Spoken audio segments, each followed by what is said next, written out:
Hi guys, welcome to my channel resolving NEET. I am Shivangini. आज हम बात करेंगे इलेक्ट्रिक चार्जेस एंड फील्ड के बारे में। तो आज हम देखेंगे कंटिन्यूअस चार्ज डिस्ट्रीब्यूशन। ये क्या होता है, कोई भी सरफेस या कोई भी कंडक्टर या इंसुलेटर है उस पे चार्ज कैसे प्रेजेंट है उसको बोलते हैं उसका चार्ज डिस्ट्रीब्यूशन। जैसे मान लो कोई वायर है तो वायर उसकी लेंथ में होगा तो उसके लिए होगा लीनियर चार्ज डिस्ट्रीब्यूशन, यानी उसकी लेंथ पे चार्ज डिस्ट्रीब्यूटेड होगा। और उसको हम कैसे निकालते हैं, लीनियर चार्ज डेंसिटी से। जैसे मान लो ये एक वायर है ओपी, इस पे क्यू चार्ज प्रेजेंट है, इसका हमने एक छोटा सा सेक्शन लिया है डेल्टा एल। तो अब इसकी चार्ज लीनियर चार्ज डेंसिटी क्या होगी कि डेल्टा एल में कितना क्यू है, यानी delta Q upon delta L. ये जो इतना सा हमने सेक्शन लिया उस पे कितना चार्ज प्रेजेंट है, तो वो पूरे में क्यू है तो इस पे हम स्मॉल चार्ज मान सकते हैं डेल्टा क्यू। और चूंकि हमने सेगमेंट स्मॉल लिया है डेल्टा एल तो लैम्डा बराबर हो गया delta Q upon delta L. अगर हमें पूरे वायर के लिए निकालना है तो क्यू अपॉन एल आ जाएगा। वैसे ये था किसी भी, जैसे वायर हो गया या जो लीनियर सब्सटेंस हो गया उनके लिए हो गया। अब हम देखते हैं कि कोई सरफेस पे अगर चार्ज डिस्ट्रीब्यूटेड है, जैसे हमें पता है कि कोई भी कंडक्टर होता है उसको दिया हुआ सारा चार्ज उसकी सरफेस पे आ जाता है, अंदर नहीं रहता, तो उसके लिए क्या होगा सरफेस चार्ज डिस्ट्रीब्यूशन। और उसको कैसे निकालेंगे, सरफेस चार्ज डेंसिटी से।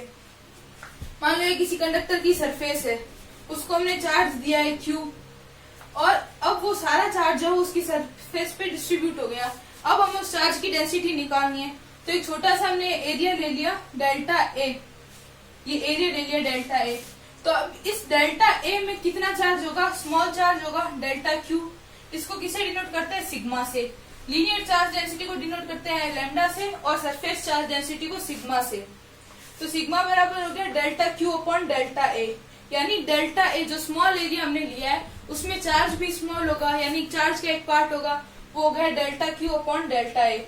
और अगर टोटल पूरी सरफेस के लिए निकालना है तो क्यू अपॉन ए, यहाँ पे ए हो गया उसका एरिया और क्यू हो गया चार्ज। जैसे यहाँ पे एल उसकी लेंथ थी और क्यू चार्ज था, वैसे ही नेक्स्ट आता है वॉल्यूम चार्ज डिस्ट्रीब्यूशन। जैसे कंडक्टर को जो भी हम चार्ज देते हैं वो उसकी सरफेस पे आ जाता है, वैसे ही अगर हम नॉन कंडक्टर को चार्ज देंगे तो वो सारा चार्ज उसकी वॉल्यूम में डिस्ट्रीब्यूट हो जाएगा। तो मान लो ये कोई नॉन कंडक्टर स्फीयर है, इसको हमने चार्ज दिया तो सारा चार्ज इसकी वॉल्यूम में डिस्ट्रीब्यूट हो गया। मान लो अगर पॉजिटिव चार्ज है तो सारा इसके अंदर से पॉजिटिव चार्ज डिस्ट्रीब्यूट हो गया। मान लो इसको क्यू चार्ज दिया हमने तो हमने इसके अंदर से एक छोटा सा पार्ट लिया वॉल्यूम का डेल्टा वी। तो वही जैसे यहाँ पे क्या था, वॉल्यूम चार्ज डेंसिटी को डिनोट करते हैं रो से, तो रो बराबर delta Q upon delta we, यानी उस स्मॉल वॉल्यूम में इतना डेल्टा क्यू चार्ज प्रेजेंट है, तो delta Q upon delta we. अगर पूरे के लिए निकालना है तो क्यू अपॉन वी। तो ये कंटिन्यूअस चार्ज डिस्ट्रीब्यूशन, ये तीन तरह का हो गया, linear charge density, surface charge density और वॉल्यूम चार्ज डेंसिटी। ये अभी आगे हमारे काम आएंगे। अभी हम देखते हैं गाउस लॉ। अब हम बात करेंगे गाउस लॉ के बारे में। तो गाउस लॉ जो है वो सिर्फ गाउसियन सरफेस के लिए एप्लीकेबल होता है।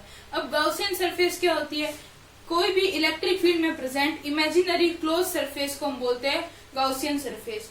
अब ये गाउसियन सरफेस प्रैक्टिकली हो ये जरूरी नहीं है। अगर कोई भी इलेक्ट्रिक फील्ड हमें दे रखा है उसके अंदर हम इमेजिन करते हैं कोई भी सरफेस, पर वो क्लोज होनी चाहिए, उसको हम बोलते हैं गाउसियन सरफेस।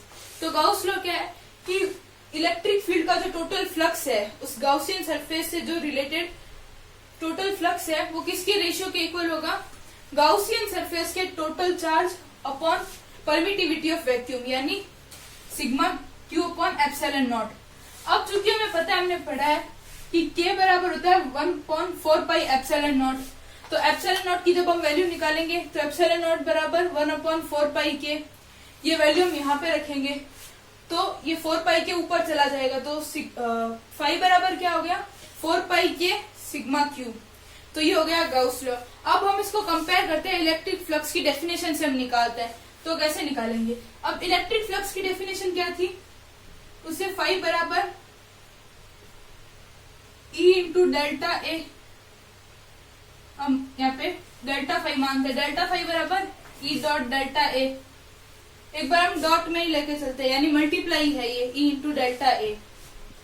अब ई की वैल्यू हमें पता है, ई की वैल्यू क्या होती है k q upon r square delta a delta phi ये रहा।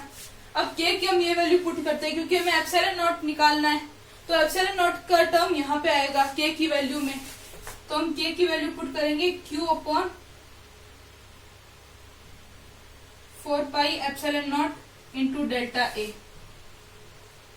अब हम दोनों साइड डेल्टा है तो हम इसका इंटीग्रेशन करेंगे, तो फाइव बराबर ये आर स्क्वायर भी यहाँ पे आएगा, फाइव बराबर q upon 4 pi epsilon naught r square into A. अब ए क्या है, उसका एरिया, तो एरिया क्या होता है 4 पाई आर स्क्वायर, तो q into 4 pi r square upon 4 pi epsilon naught r square. तो ये आर स्क्वायर से आर स्क्वायर चला गया, पाई से पाई और 4 से 4, तो ये आपस में कट गए, तो फाइव क्या है हमारे पास, फाइव बराबर क्यू अपॉन एप्सिलॉन नॉट। ये हमने फ्लक्स की डेफिनेशन से गाउस लॉ को प्रूव कर दिया। अब गाउस लॉ की कुछ प्रॉपर्टीज होती है जो अभी हम देखते हैं। तो अब हम बात करेंगे प्रॉपर्टीज ऑफ गाउस लॉ के बारे में। तो गाउस लॉ की सबसे पहली प्रॉपर्टी ये है कि ये सिर्फ गाउसियन सरफेस के लिए ही एप्लीकेबल है, उससे बाहर ये कहीं भी एप्लीकेबल नहीं होगा। और अगर गाउसियन सरफेस का जो टोटल चार्ज हमने लिया था सिग्मा क्यू, वो अगर पॉजिटिव है तो हम फ्लक्स को बोलेंगे पॉजिटिव फ्लक्स, और वो फ्लक्स बाहर की तरफ होगा, यानी आउटर फ्लक्स होगा। जैसे इलेक्ट्रिक फील्ड लाइंस भी बाहर की तरफ होती है पॉजिटिव चार्ज के लिए, वैसे ही फ्लक्स भी बाहर की तरफ होगा। और अगर टोटल चार्ज नेगेटिव है तो वो फ्लक्स नेगेटिव फ्लक्स होगा और वो अंदर की तरफ होगा। जैसे फील्ड लाइंस भी अंदर होती है वैसे ही फ्लक्स भी अंदर की तरफ होगा। और अगर टोटल चार्ज जीरो है, जैसे मान लो ये कोई गाउसियन सरफेस है, इसमें मैंने डाइपोल रख दिया, ये माइनस क्यू ये प्लस क्यू, तो हमें पता है कि डाइपोल का टोटल चार्ज जीरो होता है, यानी डाइपोल के लिए सिग्मा क्यू जो है वो जीरो होता है, तो इसके लिए फाइव भी जीरो होगा, यानी फ्लक्स भी जीरो होगा। अगला कि जो फ्लक्स है वो गाउसियन सरफेस की शेप पे डिपेंड नहीं करता। जैसे अगर कोई गाउसियन सरफेस मान लो ये सर्कल है या ट्रायंगल है या रेक्टेंगल है, अगर इन तीनों में दो दो कूलम चार्ज रखा है मैंने, तो फ्लक्स भी तीनों में सेम होगा, और वो फ्लक्स क्या होगा, phi equals to q upon epsilon naught, q है हमारा 2 कूलम अपॉन एप्सिलॉन नॉट। तो इसके लिए भी यही होगा, ट्रायंगल के लिए भी यही होगा और रेक्टेंगल के लिए भी यही होगा, तीनों के लिए सेम होगा। तो जो फ्लक्स है वो गाउसियन सरफेस की शेप पे डिपेंड नहीं करता। अगला कि अगर जो फ्लक्स है वो सिर्फ गाउसियन सरफेस के अंदर जो भी चार्ज है उस पर डिपेंड करेगा, उसके बाहर अगर कोई चार्ज है तो उस पर डिपेंड नहीं करेगा। जैसे मान लो ये गाउसियन सरफेस थी सर्कल, अब इसके बाहर ये तो इसके अंदर है, मान लो ये 2 कूलम का पॉइंट चार्ज रखा है, अगर इसके बाहर मैंने रख दिया 9 कूलम का चार्ज, तो जो इसके लिए जो फ्लक्स होगा, इस गाउसियन सरफेस के लिए जो फ्लक्स होगा वो उतना ही रहेगा, कितना, 5 बराबर 2 अपॉन एप्सिलॉन नॉट। उस पे इस 9 कूलम का कोई भी फर्क नहीं पड़ेगा, वो सिर्फ गाउसियन सरफेस के अंदर कितना चार्ज है उस पर डिपेंड करता है। नेक्स्ट कि अगर ये तो हमने मान लिया कि एक चार्ज रखा है, अगर गाउसियन सरफेस के अंदर एक से ज्यादा चार्जेस हों तो जो फ्लक्स है वो चार्ज की पोजीशन पे डिपेंड नहीं करता, टोटल सम पे डिपेंड करता है। जैसे मान लो ये गाउसियन सरफेस है, इसमें मैंने एक यहाँ पे रखा 2 कूलम का चार्ज, यहाँ पे रख दिया -5 कूलम का चार्ज, ये रख दिया 7 कूलम, ये -3 कूलम और ये 1 कूलम। तो मैंने ये अलग अलग पोजीशन पे चार्ज रखे हैं। वैसे ही कहीं पे भी चार्ज, जो फ्लक्स उस पर डिपेंड नहीं करेगा। फ्लक्स किस पे डिपेंड करेगा कि टोटल चार्ज का सम कितना है। तो इसका टोटल सम कितना हो गया, 2 कूलम पॉजिटिव चार्ज होगा, यानी +2 कूलम, तो ये इसका होगा टोटल चार्ज 2 कूलम। तो ये कैसे हुआ, ये प्लस का 2 प्लस ये 1 कूलम प्लस ये 7 कूलम। अब माइनस का कितना है, -5 और -3, तो प्लस का टोटल हो गया 10, माइनस इन दोनों को प्लस करेंगे तो 8, नेट चार्ज हमारा हो गया 2 कूलम। तो ये जो सिग्मा क्यू है वो हो गया 2 कूलम। तो फ्लक्स कितना होगा, फ्लक्स हमारा होता है sigma q upon epsilon not, तो हो गया 2/ε0। तो यानी कहने का मतलब ये है कि अगर गाउसियन सरफेस में कहीं पे भी होगा चार्ज तो उसकी पोजीशन पे फ्लक्स डिपेंड नहीं करेगा।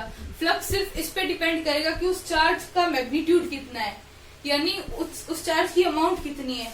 मैग्नीट्यूड तो नहीं कह सकते क्योंकि उसकी नेचर पे भी डिपेंड करता है, पॉजिटिव है या नेगेटिव है। जैसे हमने नेगेटिव चार्ज को इसमें से माइनस किया, पॉजिटिव को ऐड किया, तो ये उसकी पोजीशन पे डिपेंड नहीं करेगा, ये सिर्फ चार्ज पे डिपेंड करेगा कि चार्ज कितना है। और ये शेप पे भी डिपेंड नहीं करेगा। इस गाउसियन सरफेस के बाहर अगर कोई चार्ज है उस पे भी डिपेंड नहीं करेगा। अगला कि गाउस लॉ जो है वो सिर्फ इनवर्स स्क्वायर लॉ को फॉलो करता है, यानी कोई भी ऐसा सब, जैसे हमने मान लो इलेक्ट्रिक फील्ड के लिए हम लगाते हैं गाउस लॉ, इलेक्ट्रिक फील्ड में होता है, तो उसमें क्या होता है, उसका फॉर्मूला क्या होता है, E बराबर KQ/R²। तो E जो है वो R² के इनवर्सली प्रोपोर्शनल है। ये मैंने स्टार्टिंग में भी बताया था कि इनवर्स स्क्वायर लॉ क्या होता है। तो जो गाउस लॉ है वो सिर्फ इनवर्स स्क्वायर लॉ को ही फॉलो करता है, और ये जो गाउस लॉ है वो कंटिन्यूअस चार्ज डिस्ट्रीब्यूशन जहां पे भी होगा सिर्फ वहीं पे फॉलो होगा, और अदरवाइज कहीं पे भी फॉलो नहीं होगा। अगर आपको हमारा वीडियो पसंद आया तो वीडियो को लाइक करें, अपने दोस्तों के साथ शेयर करें और हमारे चैनल को सब्सक्राइब करें। Thank you for watching. जय हिंद, जय भारत।